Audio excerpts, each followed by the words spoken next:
ਚੋਰ ਸਾਹਿਬ ਇਹ ਦੁਨੀਆ ਦੇ ਉੱਤੇ ਇਨਸਾਨ ਰਹਿੰਦਾ ਹੈ ਤੇ ਉਹਦੇ ਯਾਰ ਦੋਸਤ ਸਾਥੀ ਮਿੱਤਰ ਜਿਹੜੇ ਨੇ ਜਾਂ ਜੀਵਨ ਸਾਥੀ ਜਿਨ੍ਹਾਂ ਨਾਲ ਤੁਹਾਡੀ ਜ਼ਿੰਦਗੀ ਜਿਨ੍ਹਾਂ ਦੇ ਨਾਲ ਗੁਜ਼ਾਰੀ ਹੁੰਦੀ ਹੈ ਉਹ ਜਦੋਂ ਟੁੱਟ ਜਾਂਦੇ ਨੇ ਤੇ ਉਦੋਂ ਇਨਸਾਨ ਦਾ ਕੀ ਹਾਲ ਹੁੰਦਾ? ਉਦੋਂ ਇਨਸਾਨ ਦਾ ਇਹ ਹਾਲ ਹੁੰਦਾ, ਸਮਝ ਲੈ ਕਿ ਜਿਵੇਂ ਉਹ ਆਖਦੇ ਨੇ ਕਿ ਡੀਰਾਂ ਡੀਰਾਂ ਕਰਦੀ ਤਈ ਰੱਬਾ ਬੁੱਢਿਆ ਕਰਦੀ ਤਈ। ਉੱਚੇ ਲੰਮੇ ਹੁੰਦੇ ਸਾਂ ਹੁਣ ਇਕੱਠਿਆਂ ਕਰਦੀ ਤਈ। ਵਾਂਗ ਚਟਾਨਾ ਹੁੰਦੇ ਸਾਂ ਹੁਣ ਵੱਟਿਆਂ ਕਰਦੀ ਤਈ। ਹਰਨਾ ਵਾਂਗਰ ਨੱਠਦੇ ਸਾਂ ਹੁਣ ਮੱਠਿਆਂ ਕਰਦੀ ਤਈ।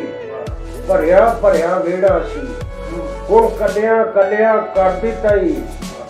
ਅਕਲਾਂ ਵਾਲੇ ਹੁੰਦੇ ਸਨ ਹੁਣ ਝੱਲਿਆਂ ਕਰਦੀ ਤਈ। ਛੋਟੇ ਲੋਕਾਂ ਨੂੰ ਹੁਣ ਵੱਡਿਆਂ ਕਰਦੀ ਤਈ।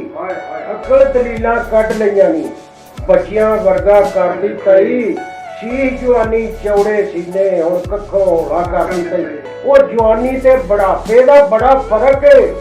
ਜਦੋਂ ਬੰਦਾ ਬੁੱਢਾ ਹੋ ਜਾਂਦਾ ਉਦੋਂ ਇਹ ਹਿਸਾਬ ਹੋ ਜਾਂਦਾ ਬੰਦੇ ਦਾ। ਬੇਸ਼ੱਕ ਬਾਲਾਂ ਕਰੂਗਾ ਹੋ ਜਾਂਦਾ ਪੂਰੀ ਅਕਲ ਜਵਾਨੀ ਸਭ ਕੁਝ ਸਮਝਦਾ ਖਤਮ ਹੋ ਜਾਂਦਾ। ਉਹ ਕਿਸੇ ਨੂੰ ਉਹਦੀ ਗੱਲ ਹੀ ਨਹੀਂ ਚੰਗੀ ਲੱਗਦੀ।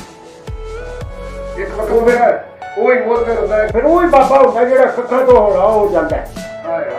ਇਹਦਾ ਮਤਲਬ ਹੈ ਕਿ ਜਿਹੜੇ ਤੁਹਾਡੇ ਜੀਵਨ ਸਾਥੀ ਤੁਹਾਡੇ ਯਾਰ ਦੋਸਤ ਜੋ ਟੁੱਟ ਜਾਂਦੇ ਨੇ ਇਕੱਲੇ ਰਹਿ ਜਾਂਦੇ ਉਹਦੇ ਫਿਰ ਹੌਲਾ ਹੀ ਉਹ ਫਿਰ ਇਹੀ ਕੁਝ ਹੋਣਾ ਹੈ। ਫਿਰ ਬੰਦੇ ਦੀ ਜ਼ਿੰਦਗੀ ਦੇ ਜਿਉਣ ਦਾ ਮਕਸਦ ਖਤਮ ਹੋ ਜਾਂਦਾ। ਪਰ ਉਹਦੀ ਜਿਹੜੀ ਉਸ ਲਿਖੀ ਹੈ ਉਹ ਪੂਰੀ ਕਰਨੀ ਹੈ ਹਰ ਹਾਲ ਵਿੱਚ। ਪਰ ਉਹ ਜ਼ਿੰਦਗੀ ਕੋਈ ਜ਼ਿੰਦਗੀ ਨਹੀਂ। ਜਿਹੜੇ ਕੰਮ ਲਿਖੇ ਤਕਦੀਰ ਦੇ ਉਹ ਕਦੋਂ ਪਤਾ ਹੀ ਯਾਰ ਜਿਹੜੇ ਰੱਬ ਨੇ ਨਸੀਬਾਂ ਦੇ ਵਿੱਚ ਲਿਖ ਦਿੱਤੇ ਨੇ ਧੱਕੇ। ਕਿਉਂਕਿ ਬੁੱਢੇ ਵਾਲੇ ਦੇ ਧੱਕੇ ਹੀ ਹੁੰਦੇ ਨੇ। ਨਾ ਪੁੱਤਰ ਪੁੱਛਣ ਨਾ ਪੋਤਰੇ ਨਾ ਪੁੱਛਣ। ਇਨਸਾਨ ਸਾਰੀ ਜ਼ਿੰਦਗੀ ਕਮਾਈ ਕਰ ਕਰਕੇ ਥੱਕ ਜਾਂਦਾ ਹੈ, ਮਿਹਨਤ ਕਰਦਾ ਆਪਣੀ ਔਲਾਦ ਵਾਸਤੇ। ਉਹ ਔਲਾਦ ਜਿਹੜੀ ਉਹ ਸਾਹਮਣੇ ਖਾਂਦੀ ਉਹ ਬੰਦਾ ਭਲਵਾਨ ਜੀ ਇੱਕ ਹੋਰ ਗੱਲ ਵਿੱਚੋਂ ਨਿਕਲਦੀ ਹੈ ਜੀ। ਇਹ ਗੱਲ ਤੇ ਹਰ ਕੋਈ ਜਾਣਦਾ ਹੈ। ਮੇਲਾ ਮੇਲੀਆਂ ਦਾ ਯਾਰਾਂ ਬੇਲੀਆਂ ਦਾ ਨਬੀ ਪੀਰ ਫਕੀਰ ਇਮਾਮ ਜ਼ਾਦੇ ਸੰਗ ਛੱਡ ਗਏ ਨੇ ਯਾਰਾਂ ਬੇਲੀਆਂ ਦਾ। ਉਹ ਰਾਂਝਾ ਭਾਈਆਂ ਨੂੰ ਛੱਡ ਫਕੀਰ ਬਣਿਆ। ਪੀਰ ਛੱਡ ਗਈ ਪੂਰ ਸਹੇਲੀਆਂ ਦਾ। ਤੇ ਇੱਕ ਦਿਨ ਅਸਾਂ ਪਰਦੇਸੀਆਂ ਵੀ ਟੁਰ ਜਾਣਾ ਆਲਮਾ ਕੁੰਡਾ ਮਾਰ ਕੇ ਨਾ ਭੇਜੀਆਂ। ਯਾਰ ਮੇਲਾ ਹੁੰਦਾ ਬੇਲੀਆਂ ਨਾਲ, ਮੇਲਾ ਹੁੰਦਾ ਯਾਰਾਂ ਨਾਲ। ਜਦੋਂ ਉਹ ਨਹੀਂ ਰਹਿਣੇ ਤੇ ਅਸਾਂ ਵੀ ਇੱਕ ਦਿਨ ਜਾਣੇ। ਉਹ ਆਂਦੇ ਨੇ ਨਾ ਕਿ ਜੋਗਾ ਜੁਗਤੀਆਂ ਆਈਆਂ ਤੇ ਜੋਗਾ ਛੁੱਟਦੀਆਂ ਆਈਆਂ। ਇਹ ਇਨਸਾਨ ਦੀ ਜ਼ਿੰਦਗੀ ਦੇ ਨਾਲ ਹੁੰਦਾ। ਇੱਕ ਵਕਤ ਹੁੰਦਾ ਇਨਸਾਨ ਦੀਆਂ ਰੱਬ ਨੇ ਅੱਖਾਂ ਅੱਗੇ ਲਾ ਦਿੱਤੀਆਂ ਨੇ। ਜਦੋਂ ਪਿੱਛਾ ਮੁੜ ਕੇ ਵੇਖੇ ਮੇਰਾ ਪਿਓ ਨਹੀਂ ਰਿਹਾ, ਮੇਰਾ ਦਾਦਾ ਨਹੀਂ ਰਿਹਾ, ਮੇਰੀ ਮਾਂ ਨਹੀਂ ਰਹੀ, ਮੇਰਾ ਕੋਈ ਨਹੀਂ ਰਿਹਾ। ਜਦੋਂ ਪੁੱਤਰ ਤੇ ਪੋਤਰੇ ਨੂੰ ਅੱਗੇ ਵੇਖਦਾ ਤੇ ਉਹ ਸਾਰੇ ਪਿਛਲੇ ਭੁੱਲ ਜਾਂਦੇ ਨੇ। ਆਂਦਾ ਨਹੀਂ ਹੁਣ ਮੇਰਾ ਪਰਿਵਾਰ ਆ ਹੈ। ਉਹ ਫੇਰ ਉਹ ਗੱਲ ਵਿੱਚੋਂ ਨਿਕਲਦੀ ਹੈ ਜੀ। ਤੁਰਦੇ ਹੋ ਸਾਨੂੰ ਕੱਲਿਆਂ ਛੱਡ ਕੇ। ਦੱਸ ਕਿਵੇਂ ਦਿਲ ਪਰਚਾਈਏ ਲਾ ਗਿਆ ਜਿਹੜੀ ਅੱਗ ਵਿੱਚ ਸੀਨੇ। ਦੱਸ ਕਾਹਦੇ ਨਾਲ ਬੁਝਾਈਏ ਕਿਹੜਾ ਰੁੱਸੇ ਹੁਣ ਨਾਲ ਸਾਡੇ।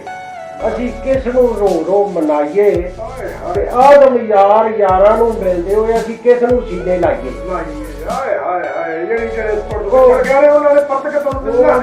ਉਹ ਕਿੱਸਾ ਹੀ ਖਤਮ ਆਦੇ ਕਿ ਜਿੰਨਾ ਕੋਲ ਤੁਸੀਂ ਜਿਹੜੇ ਤੁਹਾਡੇ ਕੋਲ ਟੁਰ ਗਏ ਨਾ ਉਹਨਾਂ ਤੁਹਾਡੇ ਕੋਲ ਮੁੜ ਕੇ ਨਹੀਂ ਹੋਣਾ। ਉਹਨਾਂ ਦੇ ਕੋਲ ਜਾਣਾ ਉਹਨਾਂ ਦੇ ਕੋਲ ਉਹਨਾਂ ਨਹੀਂ ਮੁੜ। ਬੇਸ਼ੱਕ ਇਹ ਹਕੀਕਤ ਹੈ, ਇਹ ਅਸਲੀਅਤ ਹੈ।